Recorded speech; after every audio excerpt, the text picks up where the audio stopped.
Getting down with the rut-row, rut-row. Getting down with the rut-row, rut-row, rut-row. Getting down with the rut-row. Hi, everyone. Hello. Welcome back to another episode of They Deserve to Know. Duh. For today, we have a very exciting topic we're going to dive deeper into, which is personal branding and what it means to be Gen Z and how to build your brand at work. Oh my God, it's a really exciting topic, you guys. Something that I think Juan and I have excelled at. So really excited to be sharing some tips today. Before we get there, though, I want to show off something. Okay? Let's see it. Okay. Last time I talked about our spiral moment being makeup, right? As y'all know, Juan and I, we love spending money. So basically, I had a glanda for you baddies today. I hope y'all appreciate the look-see. I hope you guys enjoy the glam. I'm gonna be so excited. I want it to look pretty for you all. That being said, do you want to jump us over to our outfits? Okay, we're gonna go through outfits. For our outfits today, as you can see, these are Canadian tuxedos. Ruh-roh, which is also supposed to be called a Texan tuxedo, which I didn't know existed or was a thing. The Cowboys? Yeah, but should we get closer to the camera? Okay. Okay, so yes, I am wearing a tank top today, ruh-roh, with a Canadian tux. Yeah, full on denim on denim. Same thing too. It's very Cowboy Carter-esque. Yo.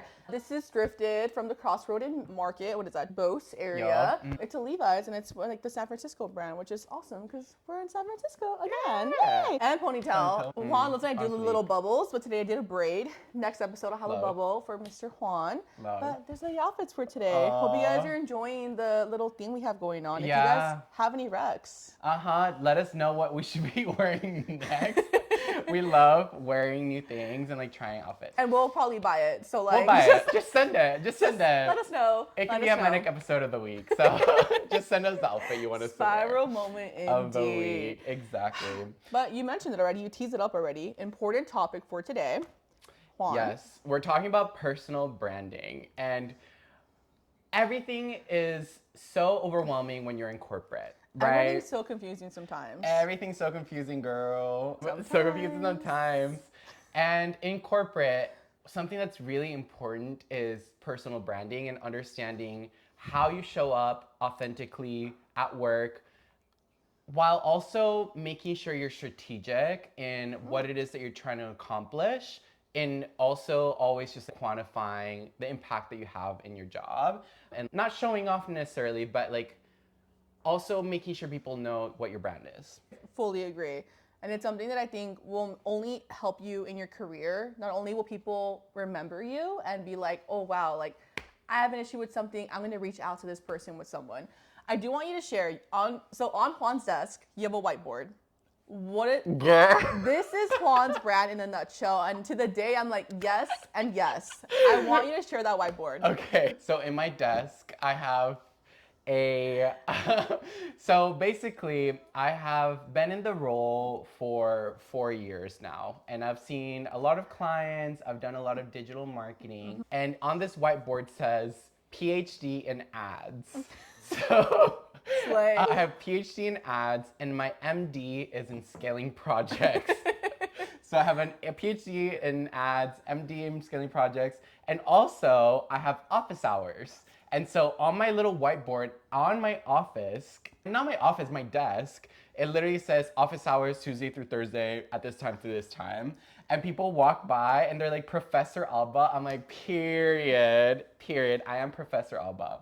So I had to put you on the spot there because it truly is one of those moments of personal branding. You make it something, it can seem so difficult, but if you're not taking those little opportunities where a whiteboard on your desk to just share what you're good at, I think it's a missed opportunity, and I'm glad that Juan has made it a point to be like, yes and yes. If you need help, come to this office hour. Come to these office hours. And when I think about my office hours, for example, let me just give you the inside scoop. When I think of my office hours, when you're helping other people, it's great, but you also need to be able to document it, right? So I love helping as many people as I can, but I just need to write down some data as to who it is that I'm helping, what accounts am I helping them on, how much revenue goes through those accounts, right? So keeping literally a physical tab of who are the people that I'm helping, what's the impact that I'm having, just so I can then talk about it with my manager and be like, hey, look at all these people that I helped. This is how much like revenue I helped like with my clients or with these other people's clients. And I think it's really important. 100%. Think of fun ways. Brittany, while we're in the topic of desks, what is in your desk, Miss Girl? Okay, so my desk is also very Gen Z, and I will share our desk concept right now at our office is open seating. So desks are not assigned right now. But my desk, I have these Patricks. If you go to my desk, you will like literally the Patrick Star. Like Patrick Star, and it's two of them, and one of them actually, one of my account executives he gifted it to me because he was like, this reminds me of you, and so he gifted me this like Patrick, and now I have these two little Patricks. I'll see if I can drop a photo right here, maybe one of your whiteboard too. Boop. Boop. And I think that has helped me become synonymous with not only someone that like loves SpongeBob, loves memes, and loves communicating in emojis, but also someone that's really good at revenue. And the concept of that is that the Patrick has like a $3 like bills, like $3 bills, and it comes from the fact that I just feel like I'm really good at that. I definitely do think that desks are important, even if it's this little cubicle, you guys, like make your desk your space. You spend 8 to 5 there, you might as well make it a comfortable moment for you and hopefully try to share some stuff too. I agree. I think something that Gen Z or like millennials do, right? Like, and not to talk down on millennials, love y'all. Millennials, you are my heart. But y'all put like family pictures or you make it really personal. I would say if you're Gen Z, I would just make it personal, but make it fun and make it quirky and like work related. Make it memorable. Make it memorable. So something I literally bought, so my brand also is like Gen Z, right? And I always talk about TikTok Shop. Oh my God, I love TikTok Shop. And I literally bought that like little machine that has like pop sockets, and I literally put it on my desk for people who like just wants to come by and play with it. They play with it though. That's and the they thing. come and play it. They're like, oh my God, this is so fun. Oh my God. And then I tell them about my manic episodes on TikTok Shop. They eat it up. Eat it up. I will say that when you can be funny, I feel like that's also like how we have built connections, is that we're also just very funny people. Like I feel like that humor just comes from like you're just trying out things, you're saying things. Don't like, take it too seriously. Yeah. I definitely think like they're also people too, and if they're like in your work, and obviously it's obviously very dependent on like the job you're in, but I do think like managers, your coworkers are people too, and being funny I think just goes such a long way.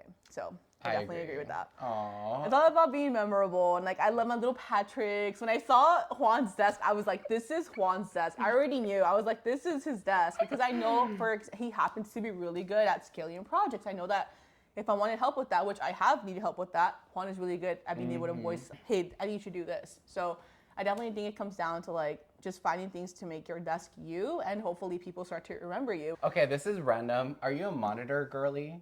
I am a monitor girly. Really? Wait, yeah. I hate monitors. I don't know. I think I'm just Oh. like used to like being in college and having my little laptop and just getting everything done there. Hot take. Yeah, hot take. Are you guys a monitor girly or not? Because I feel like, I don't know, is that a Gen Z thing? Maybe we can make a survey about this and figure out, do people like monitors or not? And what's Gen Z's status on this? Are you calling me millennial? Not millennial. Love them Millennial though. monitors.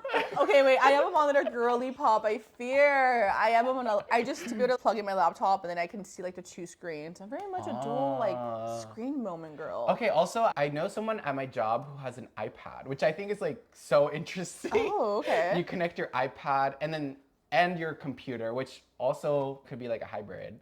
So let us know, are you doing iPads? Are you doing monitors? What are you doing? Are you doing your little 10-inch screen? Oh my Yeah, God. I Your don't know. poor eyes, Juan. I know. Okay, also, Girl. something that was crazy about me is I was the first class in high school to have only iPads. Oh. So my entire high school career, like my AP classes was textbooks, but all my other non-AP classes was all on the iPad, which is really interesting. Interesting. Yeah. Okay. And so maybe that's just like something unique. I'm like an iPad kid. Like I literally play iPad every day. Unique? Unique? Literally. Wow. Are you an iPad girly? I had one in college. She was cute for keeping time. I'm not gonna lie to you. That's it? Not the watch. I would have her like Girl. open, and then I would just have it like timing me as I was like studying and stuff. But I'm very much like a monitor girl for sure. Yeah. Interesting. I don't know why. I never thought about that being the other thing. Yeah. Let us know though, guys. Actually, let us know. Are monitors in or out. Or out. Oh, yeah. Are they in or Or out? out. I do want to question a little bit deeper too. Juan, you made a great brand about branding projects, scaling yeah. them and all. How did you make that your brand? Tell us a little more about that. Oh my gosh. Okay, so here's my core belief about working in corporate and also maybe specifically sales, but just overall in corporate. People want to be entertained. Oh, we did talk about this in our first episode. There's Yes, two types of go- people in the world. Two types of people are they? I don't know. What are they? Watch your first episode. Anyway, I believe that people want to be entertained because everyone is there. You're there to do your job, right? Everyone has things outside of work. So something I think about that always has made me very successful is how can I bring things with excitement and energy to make them fun? Nobody wants to fill out that spreadsheet. Nobody wants to take extra work and do these things. But if you make it engaging and like a fun experience for them, they're gonna like it. It's like when you have a kid, right? Like if you want them to eat the vegetables, make it a fun experience for them to eat the vegetables. Don't Very just true. tell them to eat the vegetables. And so that's how I apply my concepts to scaling projects. I always think of ways to make it fun. And I actually bring a lot of my experience from like Britney, because Britney is incredible at doing emojis. Like I literally reply with emojis now, but like Britney is the queen. Oh my God, her stickers. I start sending people stickers. You guys should see some of these stickers, guys. I think we can put some over here. Girl. I don't know. Girl. But it's incredible. But that's my philosophy. What about you? I agree too. I definitely do think, I mean, you brought it up already, and I brought it up earlier too. The stickers for me became synonymous with Britney. Like in college and high school, like I made it a point to always find the randomest emojis and I would send it to chats. And then one day at work, this is the first manager we had, someone, it might have even been Juan, someone shared like a success story and I reacted with the gorilla emoji. At work, guys, and this is a gorilla, like a whoop, Like, whoop. you know? Yeah, And it was literally. just like to like pounce, because you're feeling like the baddest and you are the baddest, so like why not, you're pouncing on this. So I sent a gorilla emoji and ever since then, like the legacy was made. Like truly, like everyone now uses the legacy, like they use a gorilla emoji, they'll use like a slay button, and I think it was just an easy way for me to share who I was and like scale it out literally. There's also like Patrick emojis also, which I just shared. The Patrick I love star. Patrick. There's one with Patrick with nails. I love that one. I always send that Yeah. one too, because I just think it's so funny. And once you start doing that, you become like the first person to do it, and like all it takes is one other person to follow along. and then bam, it becomes like a It's normal your thing. So like Britney literally would just start these emoji trains and then everyone was like, even if it was not her work, it was somebody else's success. Yeah. Because Britney's related to it by everyone using her emojis, that's how she became known as a very successful person as well. It's true. We'll do an emoji breakdown eventually. There's also a rat and a skunk we use frequently. Yes. For now, we'll keep it cute. We'll share the gorilla one because Yeah. it really, I think it just takes something funny like that, and yeah, it really just makes you memorable. And I feel like people think it's funny, and then people just want to do it because it's like, why are you reacting with the gorilla? What? And yeah, I just Check love our that link one. tree. We have some ideas in there. Oh, it's so true.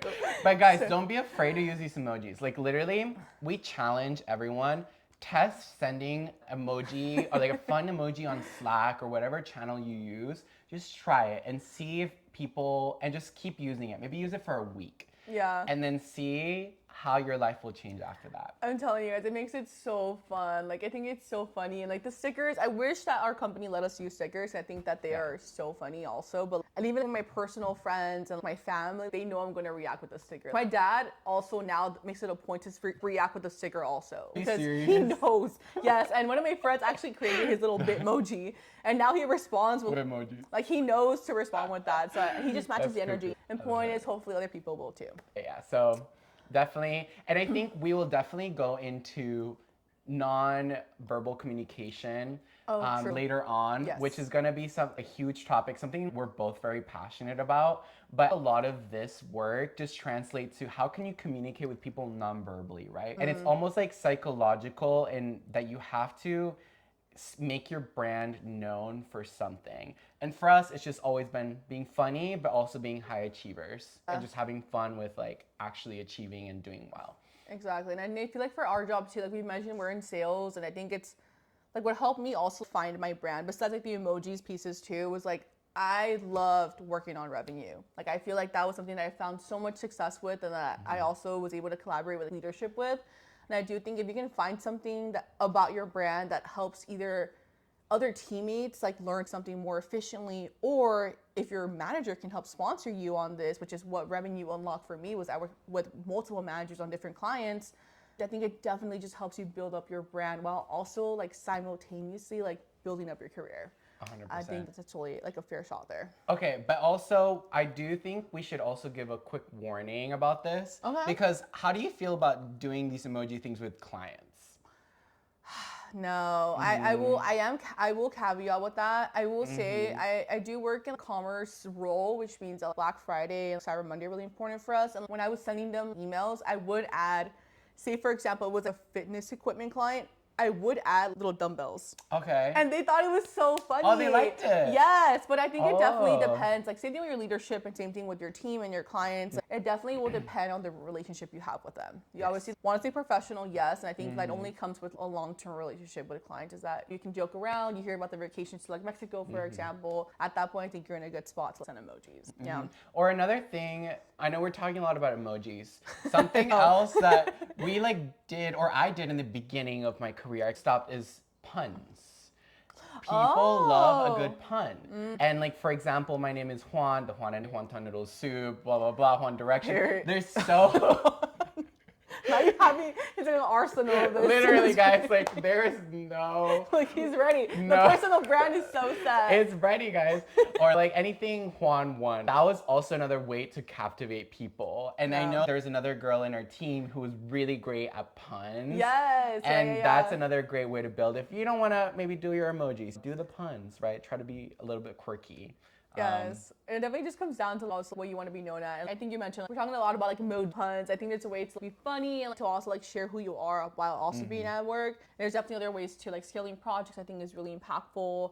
We're gonna have a deep session on that later on too, which we're really excited to share about that. But also, again, I think having the agenda is something I noticed about Juan, and I think I do the same thing too. Where on my agenda, I would have Britney, my manager's name, and then I would add the gorillas. I Just love to like that. keep the brand going. But you also call your agenda something special. My agenda, something special. I actually... You call it Juan and Only, no? Oh. You call it Juan on Juan. Juan on Juan. Yes, yes. Girl. Juan on Juan.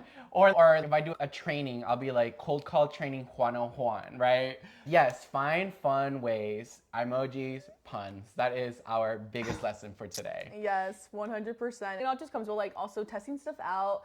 And I think, what was I going to say? Letting leadership know what you're up to. Yes. That's something I think that I've also been trying to do more of, is also like just making sure like, yes, you're going to leadership with ideas, maybe with problems and solutions, but also, hey, I'm thinking about this idea. What do you think about this? And I think getting their buy-in, I think, is also just a part of that personal brand for sure. Yeah. Totally, I hear you.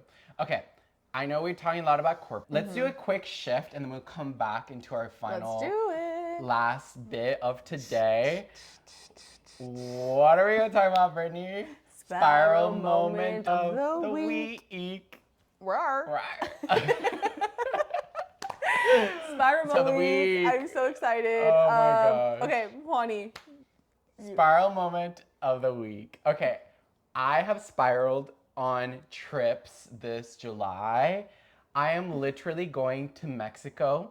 Then we're going to Italy with our friends. Wow, I'm so excited. We're gonna have a fun episode for y'all there, hopefully. And then I'm going to New York. We're going to New York to stay with our bestie. So a lot of spiraling in buying trips, hotels, trip planning. Like literally, I am so excited for summer. It's hot girl summer. Y'all better get ready. Follow us on our Instagram to stay up to date as to what we're doing at They Deserve to Know podcast. And we will have a lot of fun updates for y'all. But anyway, that is my spiral moment. Brittany, take it away. I also have a couple. So let's see. Okay, so last week I did go on my first vacation in a long time. As I was landing in Puerto Rico for the first time, my first time ever, I was buying my flight to Italy. So when I came out with my friend, we're waiting for an Uber, and then she's like, what are you up to? And I'm like, I'm literally buying a flight right now for my Europe trip. That was crazy. 4 days later, I'm flying back to San Francisco home, and I'm buying another flight to another Europe trip I have. But you know what? It's Europe Girl Summer. I want to travel, see all my besties and all, so I'm excited to do that. And then my other spiral moment was I actually bought, Juan and I have been on a jewelry grind. I feel like we always buy jewelry when we travel. And so I did buy 2 new rings. Oh. I have this one and then this one too, which I'm obsessed with. I've been wearing them like nonstop. I really have been trying to build my gold collection. So Yes. I will say that was also a spiral moment. And I bought this in PR, so forever, I think really special to me. And instead of buying like shirts and stuff now, I feel like I'm gonna start buying jewelry. Like that'll be a lot more special to me. I love that. Something interesting that you mentioned is traveling, or like our spiral moments are traveling. I think low key, Ooh. people are scared to say that they're traveling, but I think it's low key a very great way to stand out too in the corporate space because that is a really great way to connect with people, right? You can always just be like, for example, I have a lot of clients that are all over the United States. Anytime I talk about, oh, I'm going on this trip, right? It's a really great way to connect.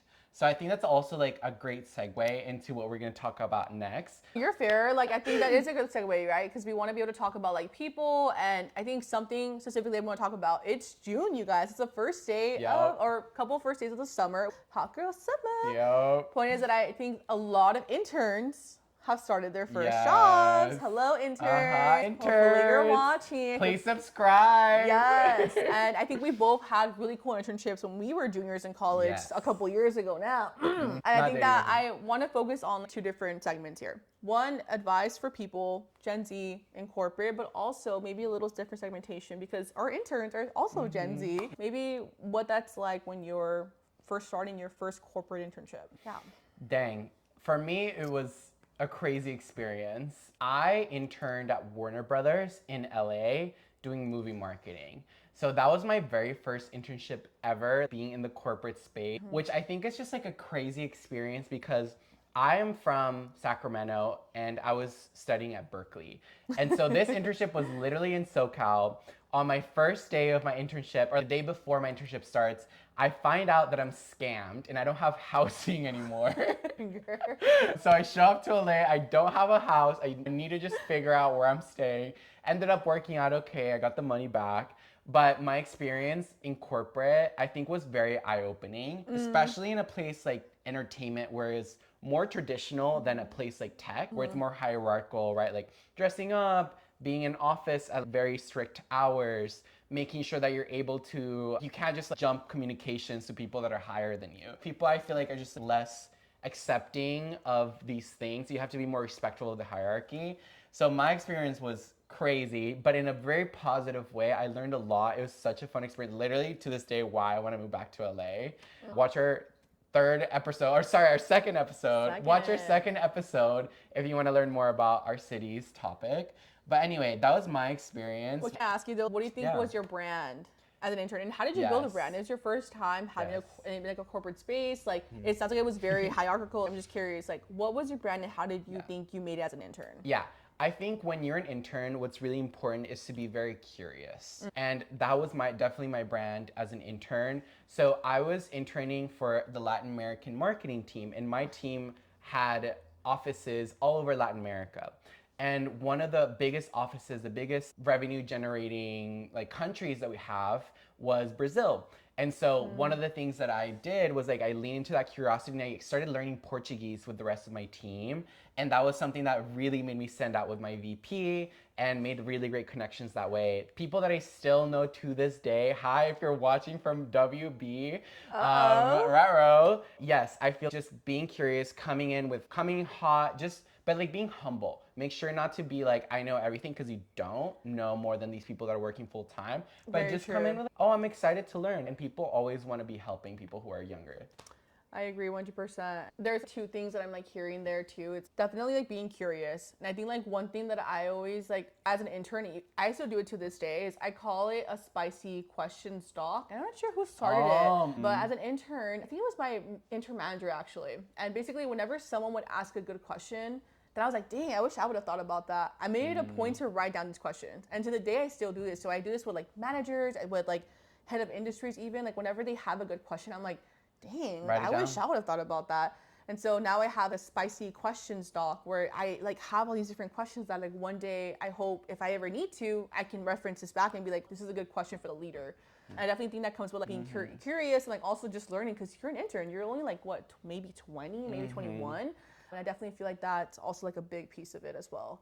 Yeah. You don't have any commitment when you're an intern. So just make sure you are able to stand out with that curiosity. And I love that way of like bringing the questions. Yeah, and I think like also don't be afraid to take projects above your internship if it's possible. Obviously, it's different depending like which vertical you're in, like what business unit you're in, but definitely if you know there's something or a way to build community, whether that's like putting on a panel or if it's like I'm trying to think like maybe like a bowling night for the team or whatever. Like don't be afraid to also do things outside of your core role basically. As an intern, it sounds daunting because you're so new and all, but if you have the support from other teammates or your manager, I definitely do think it's worthy to try to build community outside of just your core role. Totally. Brittany, you interned at our current company, which is like crazy and a huge accomplishment because those internships are so highly coveted and very prestigious. How would you give any advice to people who want to get that return offer? Oh my gosh. Honestly, you guys, you have to be memorable. Yes, I think it's all about doing well in your current role and whatever those KPI/metrics are. Yes, make sure you do your best to hit them, but it's all about having a good story. And I know for me, I had my manager, my mentor who I was close to, and I wanted to make sure, hey, when it comes down to it, I want you to be able to advocate for me. How can I help you advocate for me? And it came down to being like, okay, I want to hear more about your story. If you missed this one metric, tell me why you missed it and how you learned from that experience. Now you improved on that the next time. And it just comes down to, again, building that personal brand, trying to do more things outside of your current core role and just trying to be memorable. And again, that comes with what your brand is. Because again, you can, if you have 10 people that all hit their metrics or all did really well on their KPIs, but you have 2 that you happen to know their life story. You happen to know that they're active on LinkedIn. You happen to know that they wanted to build community because I think that is so much more impactful. It's all about being very well-rounded, I would say. And also like part of that, as you mentioned, having people who advocate for you, having mentors. And we talked about this in episode 2, watch it if you haven't done it yet, but you need to have people that are able to support you 100%. And are going to want to keep you when they have those like conversations about retention. So make sure you have the right relationships, just being friends with like your other interns that are in your cohort, but actually like making sure you make an effort to build a relationship with people that are working full time or your hiring managers or even people that are higher than that. Yes, and we do give like tactical recommendations in that second episode. I definitely recommend it's more so for like full time, but I will say as an intern, you're trying to embody to get that full time return offer, and I think a lot of the advice we gave there will be relevant for your experience. Totally. Yeah. Now, I have a question for you, Juani. Okay. Say maybe someone's already maybe in their full-time role, but maybe they're a little bit shyer. Maybe they don't, maybe they're just a little bit less like outgoing. I'm curious, like what are some other ways that maybe, or some advice even that you can give to them to hopefully help also build their personal brand? I think we'll get into the nonverbal communication piece later, which is how you can become more likable. And some of the things I'll share just as a quick teaser is, for example, making sure that you're seen, that you're visible, right? If you're sitting in the back of the table, if you're not taking a seat at the table, if you're not bringing things up, people are not going to like you as much as if you're just always present. There's this like actually psychological effect that people have where they like you more the more they see you and the more exposure they have to you. Right. And this is actually really well studied. So I would say just show up and be consistent.